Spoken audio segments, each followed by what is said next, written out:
Hi, I'm Kat Juan Ledesma. I'm a writer, educator, wife, and new mother of 2. Parenting has definitely been my most exciting journey, but it also comes with a lot of questions. So I've asked a few friends and experts to share what they've learned from their own parenting adventures. We've compiled the best stories and tips in the hopes that their experiences will enlighten yours. This is The Parent Files. Brought to you by the Parenting Emporium. Co-sleeping is great. It's one other avenue that you could attach yourself to your child. My husband is already relegated to the mattress. It really helps to co-sleep. For me, I always tell moms, it's the best thing. It's the most convenient thing to breastfeed, to wake up in the middle of the night and just nurse them. Co-sleeping was definitely the answer for us because if I had to stand up and go to another room and, I would feel alone. We were doing the co-sleeping. Even with Maximus, that's very effective. 3 months, they're sleeping straight through the night. It came to the point where the babies, they just know, bigla na lang I wake up and I'm like, oh, he's latched. I didn't even move him. He found it by himself. So it will come to that point also. You get kicked in the middle of the night or, suddenly there's a hand that flaps on your face or whatever and it hurts and you wake up. Until now we do. And it's a really nice experience. The last thing that you will, do at the end of the day is spend time with your child, no matter how busy the day is. I'm all for co-sleeping. With sleep training, I realize so many people have very intense opinions about it. And this will be, again, one of those moments where you decide what's your identity, what are your values, pick. Because there's no right or wrong answer when it comes to sleep training. Sleep training? We did not do any sleep training. I think mainly because we're lights out already by 7 p.m.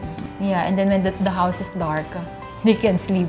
Our limit is 20 minutes. If she cannot put herself soothe within 20 minutes, then we get her. We always peer in and we always make sure that she's not hungry, she has a fresh diaper, the temperature is well. I believe that we have everything it takes to calm this baby, okay? Especially the mother. One thing that we find that really helps, like a natural way, is to carry the baby with his or her stomach on your forearm. As early as you can, try to teach the baby sign language because they'll adapt to that a lot faster, a lot sooner than actually speaking. And it's really about addressing what the baby's needs are. One other tip for colic babies is you could try rest time or gripe water. The babies like the taste. It's a break from all the breast milk. Do you have any? Because we still need sleeping tips right now. We're still in our early stages of having a newborn. I've learned with kids, you can't really force things. Sometimes you have to let things happen. So obviously, as our eye bags show, sleep is like a word that's like gold. With our first, we tried to force him to get out of our bed, to stay in his room, and up to now, he still likes to sleep beside us. But with our second one, we just let it happen, and he's more independent. How did I put each of my babies to sleep? Each of my kids are different. I thought when I first became a mother that all of my kids would kind of be the same because they all came from me and Nino and they should be the same, they're siblings. But it couldn't be further from the truth. Really small things that we would do, like we would establish a routine. Baby massage or playing, downtime, like a little bit more relaxed. We would make sure we were active. We would go out, we would walk. By the time it was like nighttime, make sure the room was dim. I think also for parents to be realistic, make changes early on. Let's say you're towards your 7th month or 8th month, adjust your schedule already, considering that your baby will make you sleep deprived. Rocking her on the shoulder, singing to her, I try to do that. Sometimes give yourself a break, give your baby a break. And go on holiday without them.